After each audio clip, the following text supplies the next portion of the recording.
শুনছো রাতের কথা, এখানে ভয় দেখানো হয়।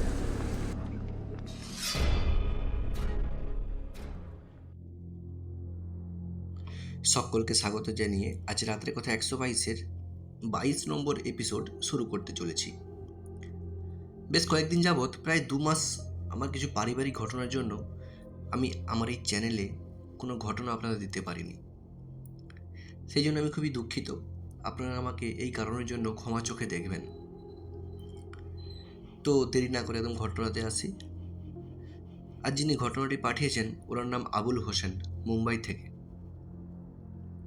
উনি আমাদেরকে এর আগে অনেক ভালো ভালো ঘটনা পাঠিয়েছিলেন। আজ যে ঘটনাটি পাঠিয়েছেন সেটা হলো প্রেতাত্মার ভালোবাসা ও প্রতিশোধ। উনি যেভাবে লিখে পাঠিয়েছেন আমি সেভাবেই পড়ে শোনাচ্ছি আপনাদের।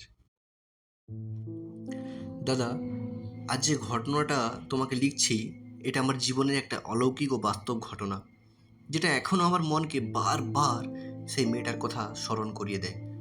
ঘটনাটি বোম্বে করোনা হওয়ার আগেকার ঘটনা। আমি তখন বান্দ্রার পানি হিলে একটা রুম ভাড়া নিয়ে থাকি। সঙ্গে আমার এক ভাই ও ভাইপো এবং 2 বন্ধু। এই 4 জন আমরা রুমে থাকতাম। যাই হোক, ঘটনাতে ফিরে আসি। ঘটনাটি হলো ওই রুম ভাড়ার ওই রুমটাকে কেন্দ্র করেই, তাই রুমের একটু বর্ণনা দিয়ে দিলাম। সেদিন প্রায় সন্ধ্যে 7টা বেজে গেল। আর শুয়ে থাকলে চলবে না, 8টা 5-এর মধ্যে ডিউটি জয়েন করতে হবে। আজ রবিবার। বোম্বেতে রবিবার শনিবার রেস্টুরেন্টে বড্ড বেশি ভিড় থাকে। তবু এই শীতকালের সন্ধ্যায় বেশ ঠান্ডা ঠান্ডা করছে। মনে হচ্ছে চাদরটা নিয়ে একটু শুয়ে থাকি। সেই ভেবে চাদরটা যে ঢাকা দিতে যাচ্ছি, এমন সময় চোখ গেল সামনের বড় আয়নাটার দিকে। এ কি? এই যে অবাস্তব! একটা 20-22 বছরের শ্যামলা বর্ণের মেয়ে আয়নার সামনে গুনগুন করে গান করছে, আর তার মোটা ঠোঁট দুটিতে পুরু করে লিপস্টিক লাগাচ্ছে। এরপর আমি চমকে উঠে বললাম, এই যে কে তুমি? কিভাবেই বা আমার ঘরে ঢুকলে? মেয়েটা আমার কোনো কথায় কান দিল না। সে তার আপন মনে আয়নার সামনে দাঁড়িয়ে দাঁড়িয়ে চুলটা আঁচড়াতে লাগলো। চোখে আমার ঘুম লেগেছিল, তবু আমি বললাম, আমি ভিতর থেকে তো দরজা বন্ধ করে দিয়েছিলাম, কিন্তু তুমি কিভাবে ভিতরে এলে? বেরিয়ে যাও বলছি, নইলে লোক ডাকবো। এরপর মেয়েটি হো হো করে হেসে উঠল, বলল, তোমার ঘর?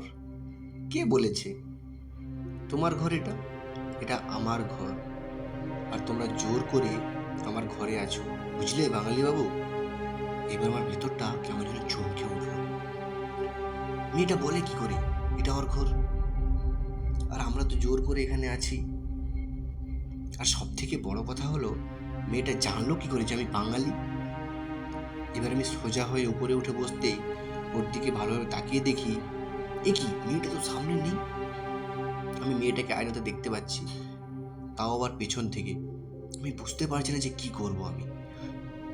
তবু ঢোক গিলে আমতা আমতা করে বললাম, দয়া করে আপনি চলে যান, নইলে আমাকে লোকে দেখলে আমার দুর্নাম হয়ে যাবে। মেয়েটি আমার কথায় খিলখিল করে হেসে উঠে বলল, বদনাম? কিসের বদনাম? তোমাদের নাম বা বদনামের কোনো লজ্জা ভয় আছে নাকি? তোমরা সব পুরুষরা একই জাত।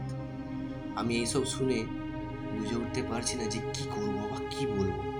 তবুও অনেক সাহস করে বললাম,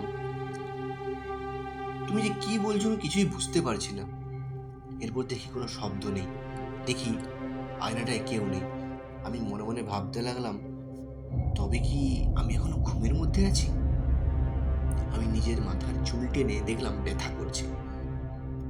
হাতে চিমটি কাটলাম, হ্যাঁ ব্যথা করছে। এরপর আমি ঘুম থেকে উঠে যেমন তেমন করে ডিউটি গেলাম।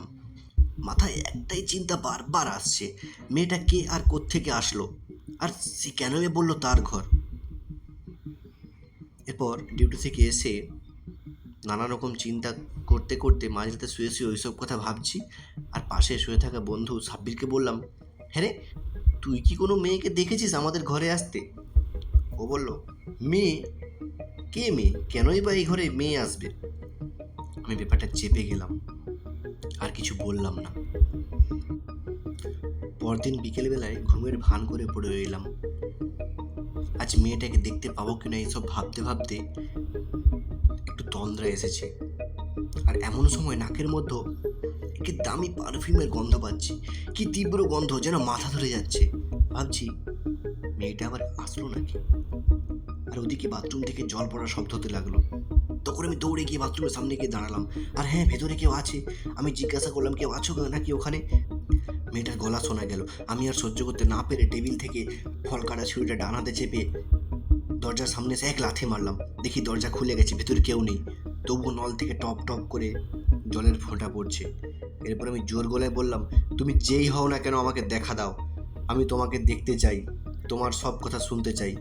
কিছুক্ষণ চুপ থাকার পর মেয়েটা বলল, তোমাকে আমার সব কথা বলতে পারি, কিন্তু বলো তুমি আমাকে এই ঘর থেকে তাড়াবে না? আমি কথাগুলো শুনে ঠিক আছে বলেই মেয়েটাকে জিজ্ঞাসা করলাম, তোমার নাম কি? মেয়েটি এবার আয়নার ভিতর থেকে বলে উঠল, আজ নয়, কাল তোমাকে আমার সব ঘটনা জানাবো। দেখি আয়নার মধ্যে কেউ নেই। পরের দিনের অপেক্ষায় রইলাম। আজ তাড়াতাড়ি ঘরে এসে তার অপেক্ষা করতে লাগলাম। হঠাৎ দেখি ঘরের কোণ থেকে ফুপিয়ে ফুপিয়ে কান্নার আওয়াজ আসছে। বুঝতে পারলাম ওই কাঁদছে। আমি জানতে চাইলাম, তুমি কাঁদছো কেন? সে কিছু না বলে আরো জোরে জোরে কান্না করতে লাগলো। আমি বললাম, আমার কাছে এসে বসো, তুমি বলেছিলে না আজ সব বলবে। মেয়েটা একটু শান্ত হয়ে বলল, আমি কি তোমার মতো মানুষ যে তোমার কাছে এসে বসবো? আমি তো প্রেত, আমার দেহ নেই, তবু আত্মা আছে। তুমি আত্মার সাথে কথা বলতে ভয় পাচ্ছ না? তখন আমি বললাম, কিসের ভয়? তুমি তো আমার কোনো ক্ষতি করছো না। আর তুমি তো আমাকে প্রথম দিনে বলেছিলে তোমাকে খুব ভালো লাগে। এরপর মেয়েটি সব কথা শুনে তার জীবনে ঘটে যাওয়া ঘটনাটি বলতে আরম্ভ করলো। তার নাম শাওনি। সে ইউপি থেকে বোম্বেতে এসেছিল বিয়ার বারে কাজ করতে। তার গ্রামের মেয়ে পায়েল ও বিন্দ্রা তাকে এনেছিল। সে ওদের সাথে একটা নামি লেডিস বারে ডান্স করতো। তখন বেশ ইনকামও করতো বেশি, ওরা তিনজন। আর ওরা তখনই একটা ঘর ভাড়া নিয়ে থাকতো। শাওনি সব থেকে ভালো ডান্স করতো, তাই ওর ইনকামটা স্বাভাবিকভাবে একটু বেশি হতো। ওই হোটেলে নবীন রায় প্রতিদিন আসতো। সে এক বোতল বিয়ার খেয়ে সারাক্ষণ শাওনির দিকে চেয়ে চেয়ে থাকতো। শাওনি ব্যাপারটা বুঝতে পারলো। এভাবে একদিন নবীনবাবু একজন ওয়েটারের হাতে তার ফোন নাম্বার দিয়ে শাওনিকে ফোন করতে বলেন। ধীরে ধীরে নবীনবাবুর সঙ্গে শাওনির প্রেম জমে ওঠে। নবীনবাবু বাঙালি হলেও এক বড় ব্যবসায়ীর ছেলে। তিনি শাওনিকে বিয়ের প্রলোভন দেখিয়ে একটা হোটেলে গিয়ে রাত কাটান। এইভাবে বেশ কিছুদিন তাদের আমোদ ফুর্তিতে বেশ চলতে থাকে। পরে শাওনি যখন বুঝতে পারে সে জীবনের সব থেকে সুখের মুহূর্তে পৌঁছেছে, সে মা হতে চলেছে, নবীনবাবুকে এসব কথা জানালেন। তখন নবীনবাবু বললেন, গুরগাঁওতে একটা ফ্ল্যাট ভাড়া নিয়ে তাকে নিয়ে থাকবে। কিছুদিনের জন্য তিনি দিল্লি যাচ্ছেন, এসেই তাকে বিয়ে করে নতুন ফ্ল্যাটে তুলবেন। শাওনিও বিশ্বাস করে আশায় দিন কাটায়। কিন্তু নবীনবাবু আজও আসে, কালও আসে, আর তার ফোন বন্ধ।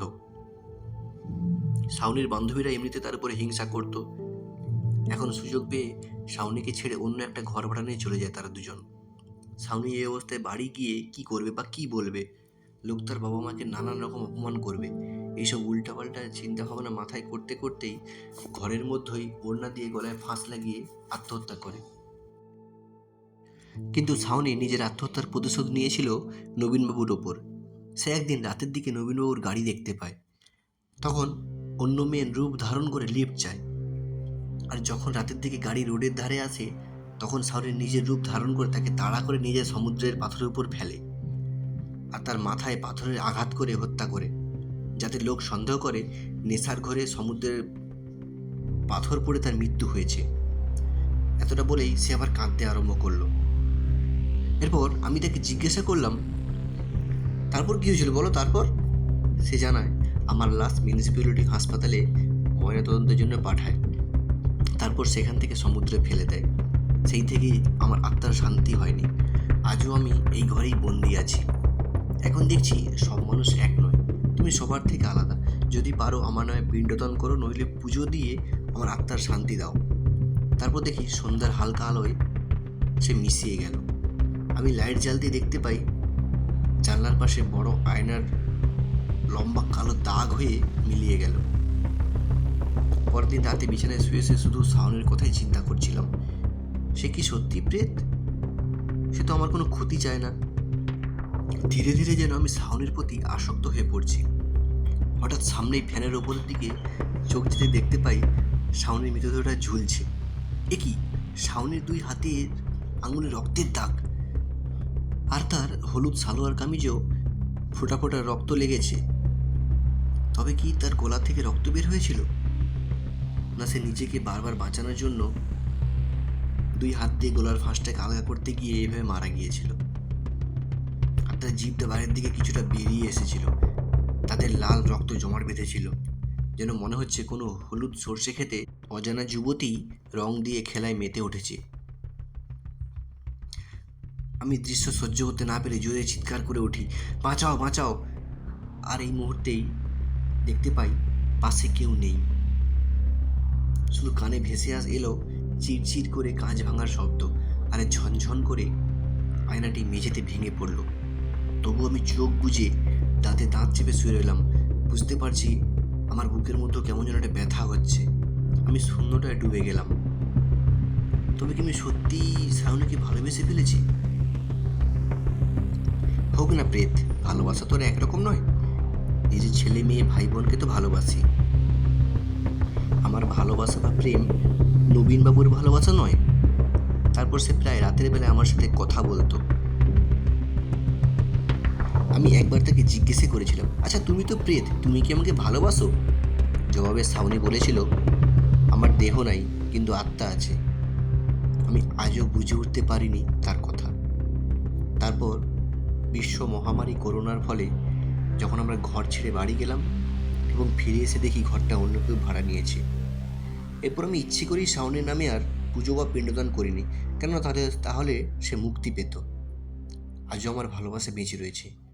শাওনেকে আমি আজও দেখতে পাই, সবসময় তার উপস্থিতি ও অনুভূতি টের পাই।